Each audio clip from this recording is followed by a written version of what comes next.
어떤 목사님이 설교를 하는데 성도 한 분이 연신 졸고 있습니다. 이것을 본 목사님이 강단을 발로 구르면서 그 성도를 향해서 성도님 웬 잠을 그리도 깊이 자오. 그러다가 습관이 되겠어요. 다음에 교회 올 때는 고춧가루를 가지고 와서 졸음이 올 때마다 눈에다 뿌리시오. 이렇게 말을 했습니다.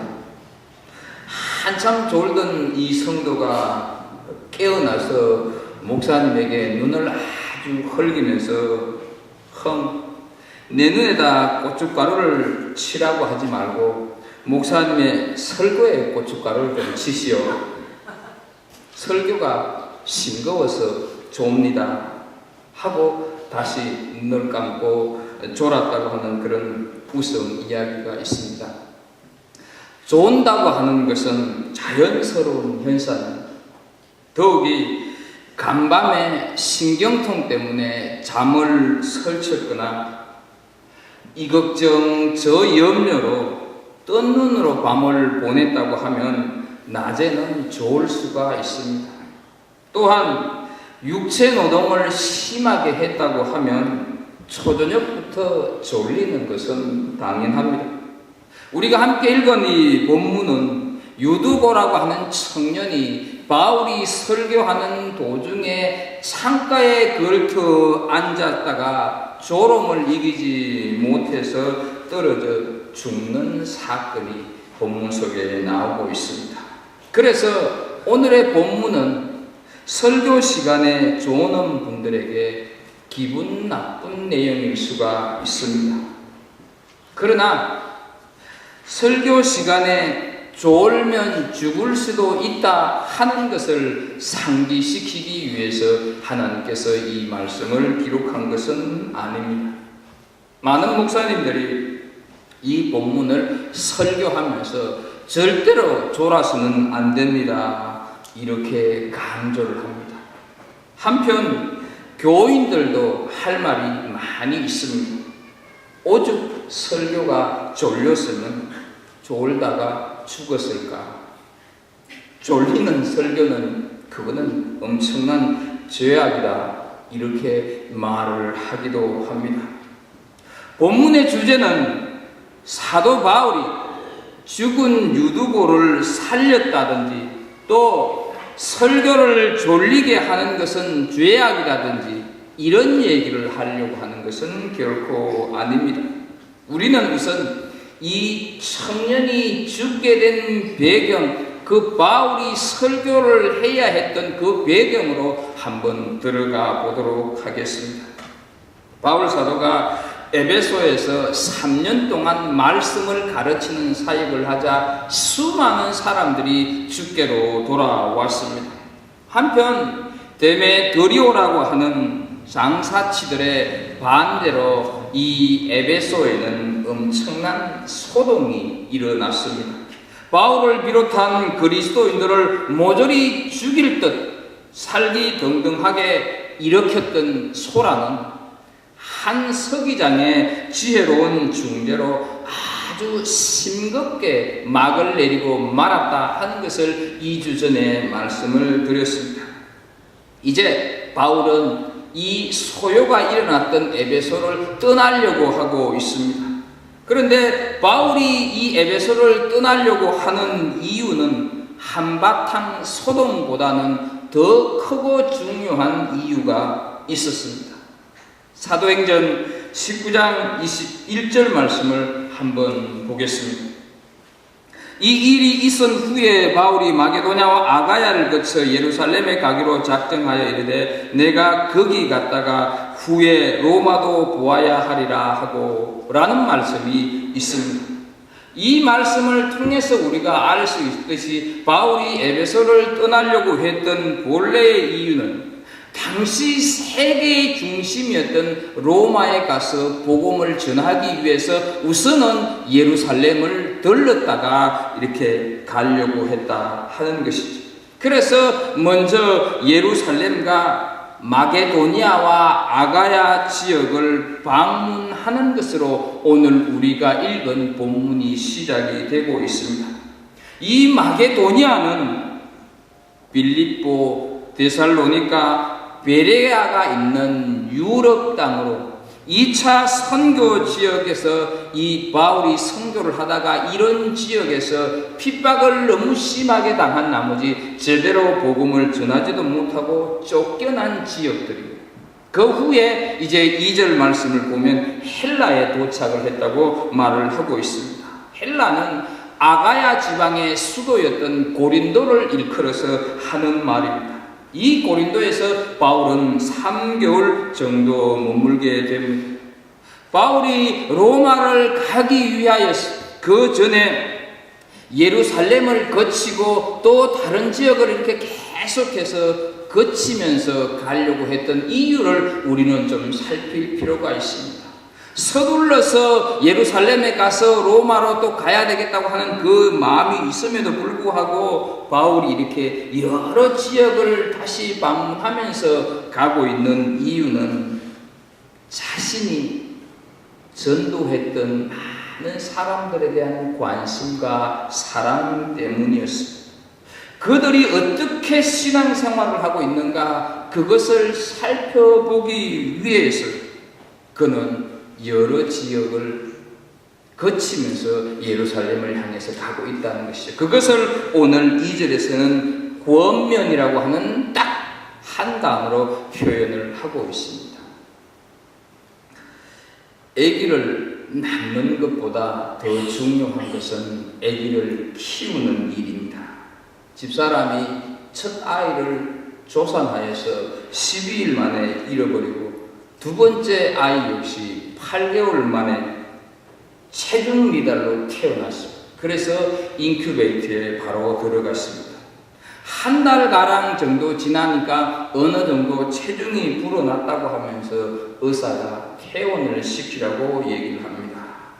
그때 집사람이 그 산부인과 선생님에게 이런 얘기를 했습니다. 선생님, 100일까지만 좀 키워주시면 안 될까요? 애원을 했습니다. 첫 아이의 실패로 둘째 아이를 키울 자신이 없었던 것입니다. 아기를 낳고 그것으로 끝나는 것은 절대로 엄마의 의무가 아닙니다.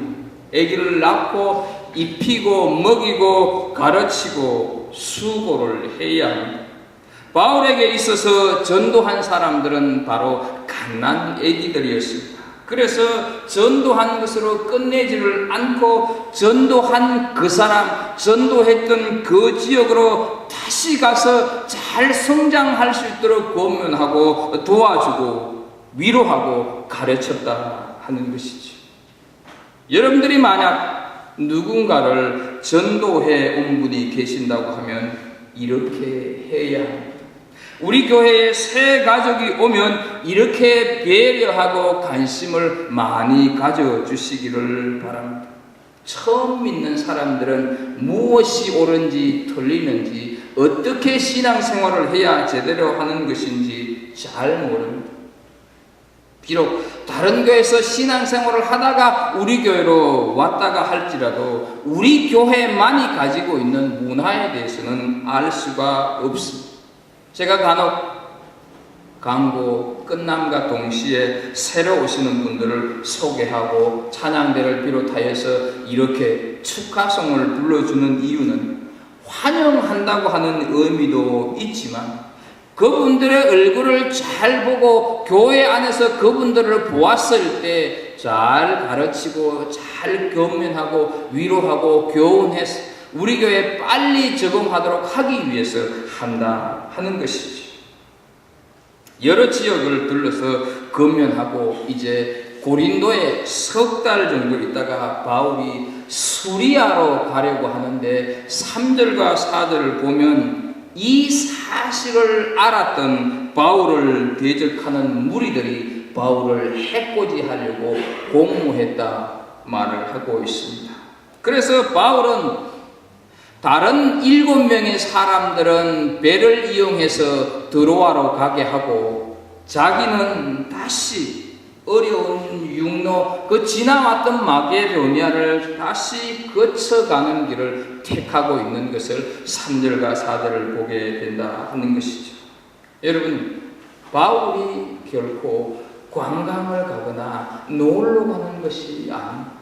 그런데 비교적 쉬운 백길을 놔두고 또다시금 걸어서 육로를 통해서 가려고 했을 때 바울이 얼마나 그 마음이 고단했을 것이고 그 육체가 얼마나 피곤했겠습니까? 그러나 여러분, 성령 하나님께서는 종종 우리로 하여금 먼 길을 가게 하실 때가 있다 하는 것이죠. 고생하게 하고 수고하게 하고 돌아가게 하고 한 번만 겪어도 좋을 일을 2번, 3번 겪게 할 때도 있다 하는 사실이죠. 그때 우리는 감사하실 수 있기를 바랍니다. 어떤 때는 잘 되는 일을 통하여서 하나님이 영광을 받으시기도 하지만 안 되는 일을 통하여 영광을 더 크게 받으실 때도 있습니다. 성공을 통하여서 하나님이 영광 받으실 때도 있지만 내 실패를 통하여서 하나님이 영광 받으실 때도 있습니다. 만약에 우리가 지금까지 살아온 우리의 삶의 계획이 내 인생 내 계획대로 흘러왔다고 한다면 지금 이곳에 없을 사람들이 많이 계실 것입니다. 그것뿐만 아니라 평생 하나님 한 번 불러보지 못하고 살다가 죽을 수도 있지 않겠습니까? 고통을 당하게 하고 수고하게 하고 안 되게 하는 것, 하나님이 우리로 하여금 고통스럽게 만들고 우리로 하여금 억울하게 만들고 약 올리기 위해서 그렇게 하는 것이 아니라 그것이 하나님의 방법이기 때문에 그러하다는 것이죠. 다만 우리는 왜 그렇게 하나님이 하시는지 알지 못할 뿐이다 하는 것이죠. 때문에 우리는 건강할 때 감사해야 하지만 건강하지 못할 때, 병들 때도 감사해야 하는 것입니다. 성공할 때 감사하지만 실패를 해도 살아도 죽어도 우리는 감사해야 한다는 것이죠. 정말로 우리가 인생을 살다가 보면 내 삶의 역경에 처했을 때 하나님이 우리에게 더 큰 은혜로 더 큰 기적으로 다가오고 우리가 그것을 경험할 때가 많이 있는 줄로 믿습니다.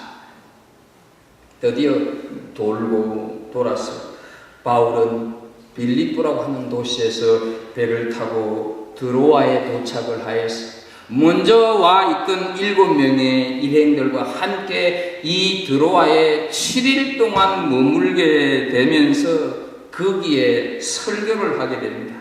설교를 하는데 유두과의 사건이 일어나기 시작을 한다 하는 것이죠. 7절 말씀을 한번 보겠습니다.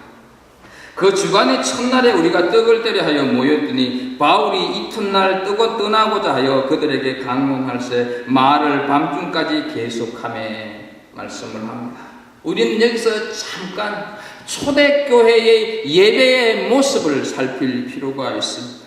먼저 이 7절에서 그 주간의 첫날을 우리가 예전에 사용하던 개역 성경을 보게 되면 안식 후 첫날로 번역을 하고 있습니다. 안식일이 오늘날 토요일이기 때문에 이미 이때부터 주일 예배가 시작이 되고 있었다 하는 것을 우리가 알 수가 있습니다.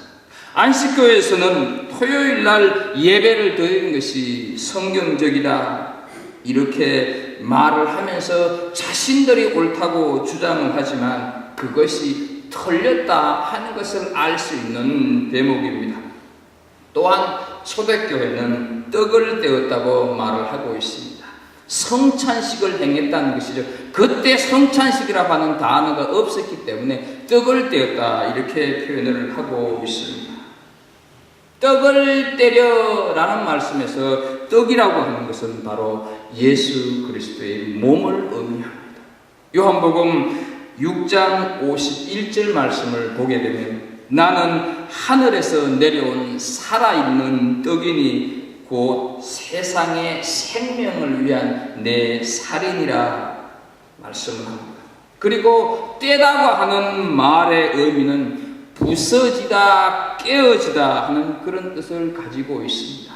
그러니까 예수 그리스도께서 십자가의 고난을 받는가 동시에 예수 그리스도의 몸이 깨어지고 부서지고 찢어져서 우리 한 사람 한 사람을 살리게 되셨다 하는 것을 의미합니다. 성찬식의 의미가 바로 여기에 있는 것입니다. 그래서 교회는 성찬식을 자주 하면 할수록 좋습니다. 성찬식은 예배 중에 있는 것이지만 우리가 애찬식은 예배 후에도 할 수가 있습니다. 먹는 것을 싫어할 사람은 아무도 없습니다. 매주일 만나서 떡을 떼고 애찬을 나누면서 교제를 통해서 예수 그리스도의 십자가를 생각하고 예수 그리스도의 정인으로서 세상에 나가서 살아갈 힘을 받는 것이 바로 이 교회다 하는 것이죠. 그때 당시에는 건물이 없어도 조직이 없어도 떡을 떼는 것이 있었고 애찬이 있었고 말씀이 있었고 사랑이 있었고 교제가 있었습니다. 그것이 교회였습니다. 그러나 오늘날 건물은 많이 있습니다. 제도화가 되어 있고 그 건물 안에 수많은 사람들이 모여와서 예배를 드리고 있습니다. 그러나 정말로 그리스도의 사랑과 교제와 성찬과 예수 그리스도의 보혈과 말씀이 교회 안에서는 점점 식어져 가고 있다 하는 것이죠. 그래서 예배 시간도 1시간에 끝내야 맞다고 생각을 합니다. 언제부터 예배가 1시간에 맞춰야 한다고 정해졌습니까? 이렇게 드리는 예배가 밤중까지 계속되었습니다. 왜냐하면 7절에 있듯이 이 밤이 지나면 바울 사도는 떠나야 하기 때문이었습니다. 그러니까 이 바울 사도는 한마디라도 더 그 드로아에 모여있는 사람들에게 먹이고 싶은 그 목자의 심정을 우리가 볼 수 있는 것이죠. 내가 로마도 보아야 하리라 하는 그 갈 길 바쁜 몸이긴 하지만 이제 가면 이 사람들을 언제 다시 볼 수가 있을런지 살아서 만날 수가 있을런지 알지 못하기 때문에 바울이 계속해서 하나님의 말씀을 전하고 있었다 하는 것이죠.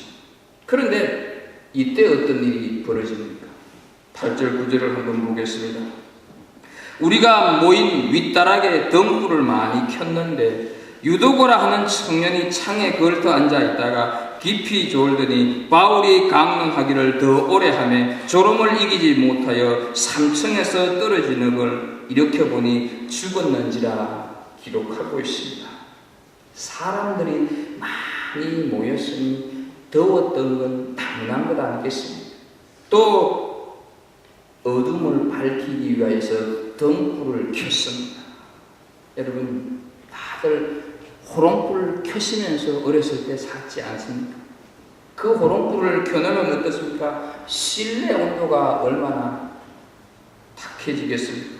자연히 사람들은 창문을 열게 되었을 것이고 그 창문에 유두고라고 하는 청년이 걸터 앉아서 말씀을 듣다가 그만 떨어져서 죽었습니다. 유두고라고 하는 이름의 뜻은 행복자라고 하는 뜻을 가지고 있습니다. 다행스러운 자라는 의미를 가지고 있습니다.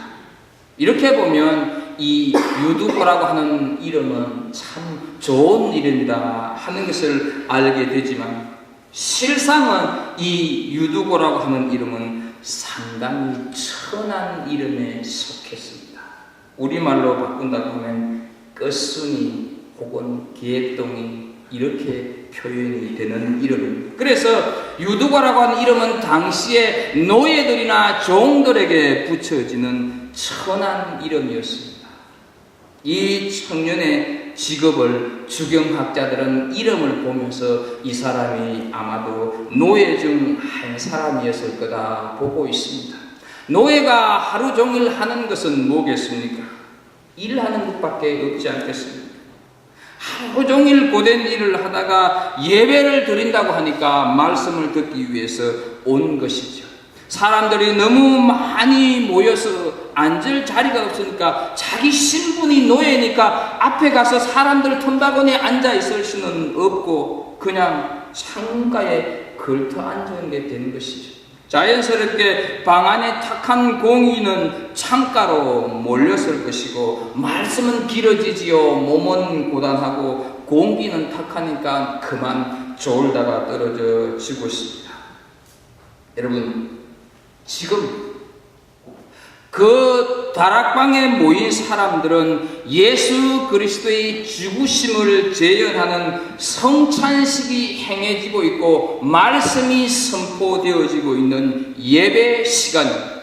그런데 돌연 한 청년이 죽은 사건을 이 하나님의 사람이었던 누가는 기록을 하고 오늘 우리들에게 들려주고 있습니다. 왜 이 시점에서 이 죽은 유두고 청년의 사건을 기록했겠습니까? 그것은 말씀의 은혜가 얼마나 컸던가 하는 것을 보여주기 위함이었습니다. 밤새도록 듣고 싶었던 말씀이 있었다는 것입니다. 밤새도록 전하고 싶었던 말씀이 있었다는 것입니다. 여러분, 밤새도록 찬송을 불러본 적이 있습니까? 밤새도록 성경을 본 적이 있습니까? 밤새도록 기도해 본 적이 있었습니까? 사도행전 때는 그랬다는 것입니다.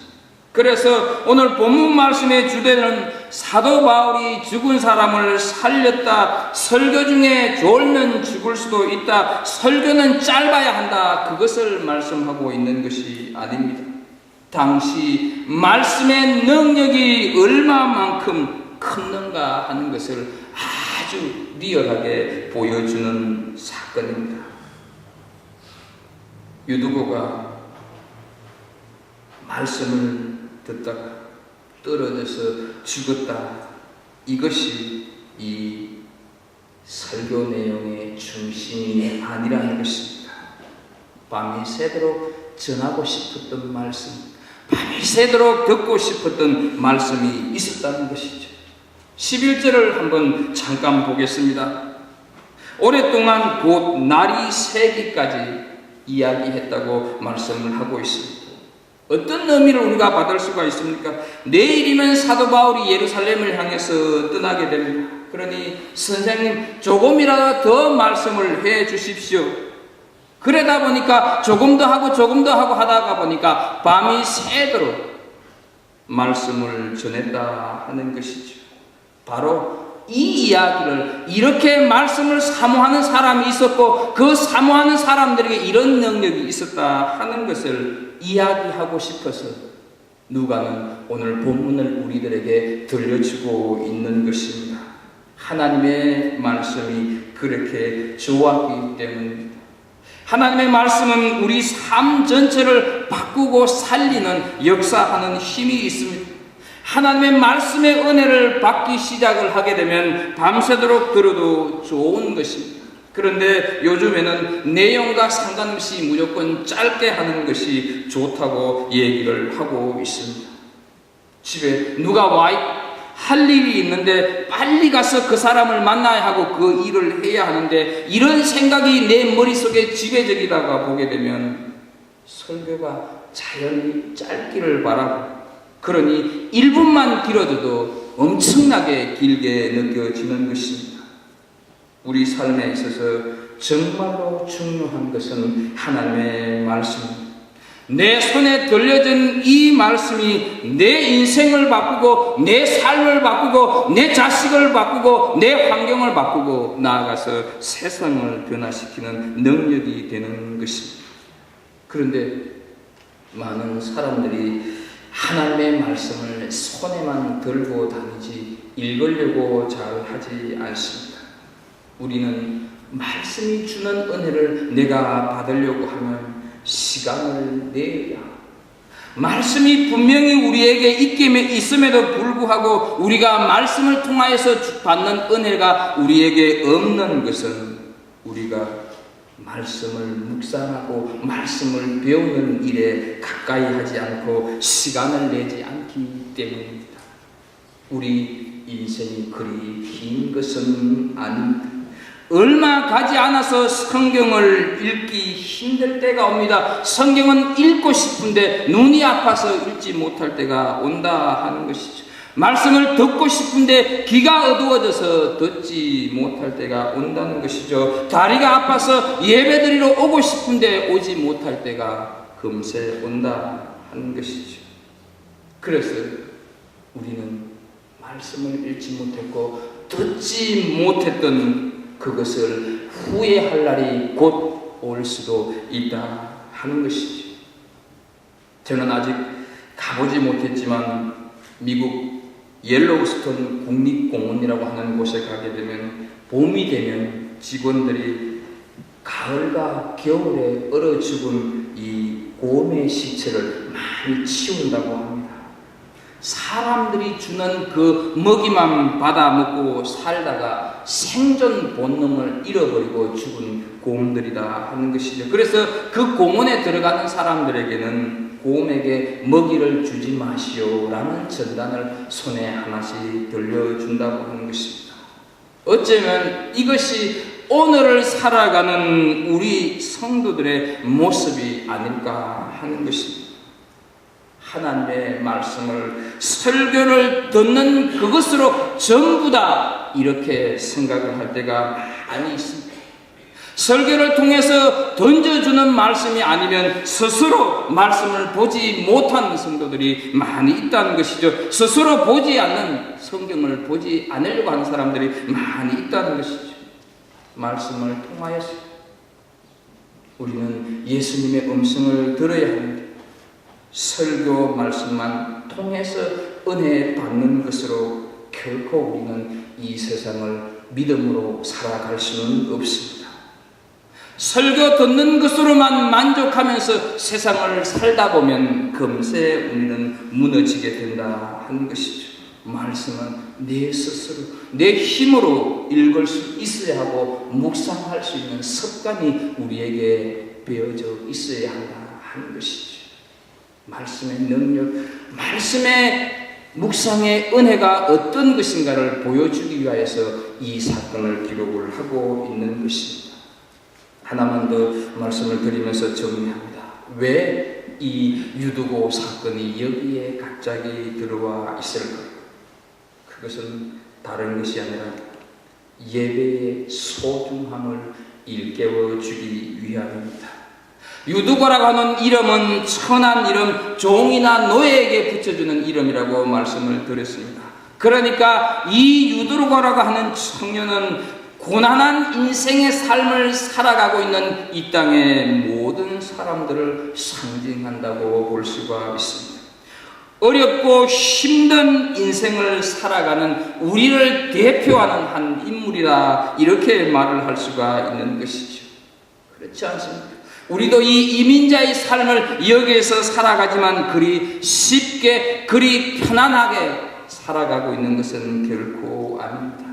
참으로 힘들고 고단한 인생길을 살아가고 있습니다.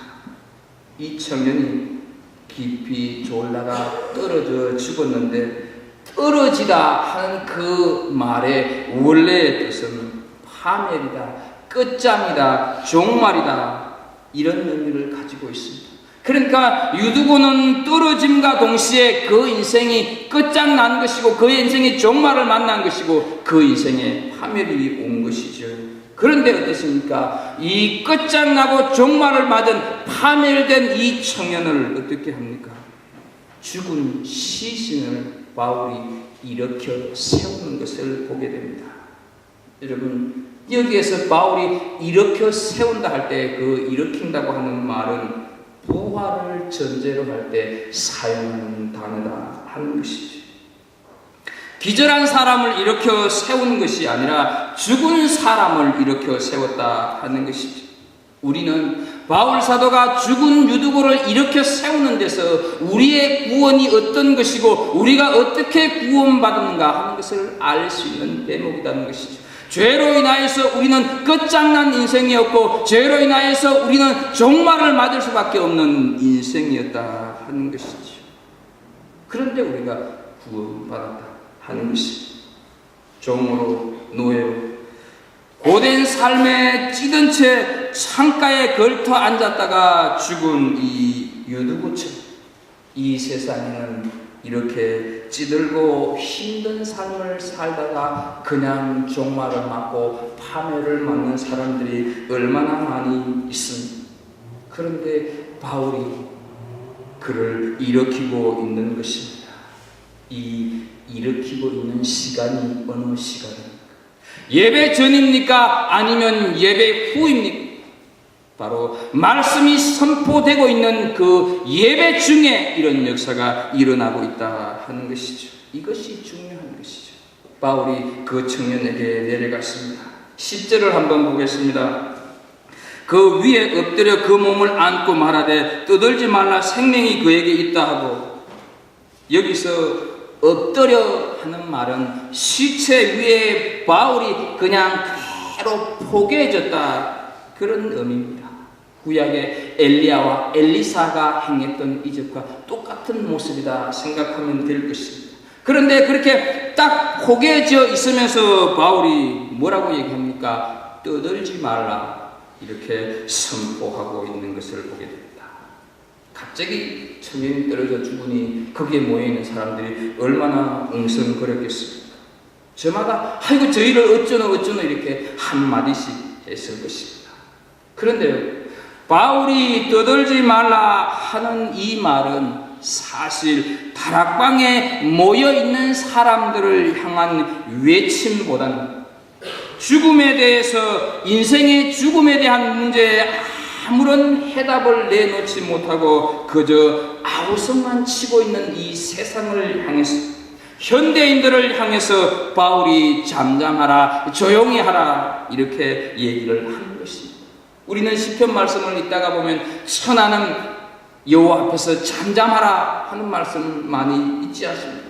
예레미야서 애가 3장 26절을 보면 사람이 여호와의 구원을 바라고 잠잠히 기다림이 좋도다 이렇게 말씀을 하고 있습니다. 이 말씀은 be quiet 이런 의미를 얘기하는 것이 아닙니다. 침묵하라고 하는 말이 아닙니다. 헛된 소리로 너희들이 저마다 맞지 않는 말로 이러쿵저러쿵 하는데 떠들지 말라 그 소리입니다. 죽음 앞에 꼼짝하지 못하는 사람들을 소나기에 넣어놓고 장난치고 있는 사탄을 향해서 장난치지 마라, 사람의 생명을 가지고 장난을 치지 마라, 그런 선언을 하고 있는 것입니다. 결국 어떻게 됩니까? 11절 말씀을 보게 되면 올라가 떡을 떼어 먹고 오랫동안 곧 날이 새기까지 이야기하고 떠나니라. 청년은 살아났고 예배는 계속되고 있습니다. 유두고 사건은 그냥 졸다가 떨어져 죽고 살려낸 하나의 에피소드가 아닙니다. 사랑하는 성도 여러분, 이 유두고라고 하는 청년 속에 우리 인생이 다 들어있는 것 아니겠습니까? 유두고라고 하는 그 인생, 청년의 인생 속에 제가 있고 여러분 한 사람 한 사람이 있는 것입니다. 유두고처럼 고된 인생, 찌든 인생을 우리는 이 세상에서 살아가고 있습니다. 사랑하는 성도 여러분, 죽은 유두고처럼 이제 내 인생은 끝장이다, 종말이다, 내 건강은, 내 비즈니스는, 우리 가족은 떨어져서 파멸이다 이렇게 생각을 하고 계시지는 않습니까? 절대로 그렇지 않습니다. 하나님이 일으켜 세우는 줄로 믿습니다. 창세기 28장 12절 이하의 말씀을 보게 되면 야곱에게 하나님이 찾아오시는데 어떤 때 하나님이 야곱에게 찾아오셨습니까? 야곱이 루스라고 하는 곳에서 돌베개를 하고 잠을 청하고 있을 때 거기에 하나님이 찾아오셨습니다. 여러분, 돌베개를 하고 잠을 잤다 하는 의미는 어떤 의미겠습니까? 야곱의 처지가 돌밖에 의지할 수 없는 그런 고단한 인생이라고 하는 것을 단적으로 보여주는 것입니다. 최초의 노숙자 이 야곱은 캄캄한 밤중에 찬 이슬을 맞으면서 돌 하나를 붙잡고 거기에 있다 하는 사실이죠. 그런데요, 거기에 하나님이 찾아오시는 것입니다. 그 찾아오시는 하나님을 보면서 야곱이 뭐라고 고백을 하고 있습니까? 창세기 28장 16절 말씀을 보게 되면 여호와께서 과연 여기 계시거늘 내가 알지 못하였도다 고백을 하고 있습니다. 여러분, 야곱이 하나님이 여기 계시는 것을 내가 알지 못했다, 하나님의 인식을 어떤 상황에서 하고 있습니까? 잘 먹고 잘 입고 호화호식하는 상태에서 하나님을 인식하는 것입니까? 지독한 아픔 속에서 아무도 없는 혼자 된 그 상황에서 돌밖에 의지할 수 없는 그 상황, 철저히 외로운 그 시간 속에 하나님의 은혜가 임한 줄로 믿습니다. 파멸이다, 끝이, 나는 이제 아무것도 할 수가 없다 생각되어질 때 비로소 거기에 하나님이 일을 하고 계신다 하는 것이죠. 유두보는 노예였습니다. 그러니 그 인생이 얼마나 서글프고 고달팠고 외로웠겠습니까? 그래서 졸다가 떨어져 죽었습니다. 파멸이 왔고 끝장이 왔고 종말이 왔습니다. 그런데 거기에 바울 사도가 엎드림으로 죽은 육신의 성령의 기운이 들어가서 살아났다 하는 것이죠. 사랑하는 성도 여러분, 저 사람은 더 이상 구제불능이야 파멸처럼 보이는 사람이 있습니다. 저희는 이제는 아무도 할 수가 없어, 나는 이제 끝이구나, 이렇게 보여지는 어떤 일이 있습니다. 그 사람을 그 일을 끌어안고 하나님의 영을 불어넣어 주실 수 있기를 바랍니다. 그래서 죽음이 생명이 되고 실패가 성공이 되고 미움이 사랑이 되고 분노가 용서가 되는 은혜가 있기를 축복합니다. 이 모든 것들이 언제 일어났습니까? 예배 시간에 일어난 사건이다 하는 것이죠. 그래서 우리는 예배에 실패하면 내 인생조차도 실패한다고 하는 사실을 꼭 기억해야 합니다. 예배는 단순히 우리가 모이는 것이 아니라 예배는 우리가 하나님의 임재를 대면하는 시간이라고 하는 것을 기억하십시오. 그리고 예배를 통하여서 우리에게 영적 회복이 일어나야 하고, 그래서 예배가 중요한 것입니다. 내 영혼 속에 죽어있던 자리, 내 영혼 속에 잠자고 있던 그 자리에 생명이 들어오게 하는 체험, 그것이 예배를 통하여서 일어난다 하는 것이죠. 유두고로 가는 사람의 뜻을 행복자라고 얘기했습니다. 여러분, 이 행복자 유두고는 누구를 얘기하겠습니까? 바로 우리 한 사람 한 사람을 의미하는 것입니다. 우리가 이 행복자이기 때문에 예수 그리스도 안에서 은혜 받고 복 받은 사람들, 죄로 인하여서 나는 파멸이었는데 끝이었는데 더 이상 헤어나올 길이 없었는데 예수 그리스도가 살을 찢는 그 고난, 깨어지고 부서지고 깨어지는 그 고난을 통해서 우리가 은총을 입고 생명을 얻은 자들입니다. 인생의 막다른 길에 야곱에게 찾아오셨던 하나님, 내 인생의 막다른 길, 내가 어떻게 할 수 없는 파멸이다 생각이 되어졌을 때 거기 하나님이 찾아오는 줄로 믿습니다. 성도에게는 결코 궁극적인 멸망은 없습니다. 처참한 실패로 참담한 파멸처럼 보이는 삶의 현장을 우리가 만난다 할지라도 거기에 하나님이 역사하고 계심을 믿고, 나의 주 나의 하나님, 하나님이 여기 계시는 줄 내가 알지 못했다 고백하시면서 그 하나님의 다듬어 주시는 손길과 더불어 믿음의 길을 온전히 걸어가는 하나님의 백성들이 되기를 예수님의 이름으로 축복합니다. 기도하겠습니다. 하나님 아버지, 유두고가 죽었다가 살아났습니다. 하나님, 유두고의 모습은 바로 내 모습이고 우리의 모습인 줄로 믿습니다. 아버지, 말씀의 능력이 우리 안에 있게 하시고 예배드리는 삶을 통하여서 하나님 종말처럼 보이고 끝처럼 보이는 우리의 인생이 새롭게 생명으로 일어나는 역사가 있게 하여 주옵소서. 예수님의 이름으로 기도합니다. 아멘.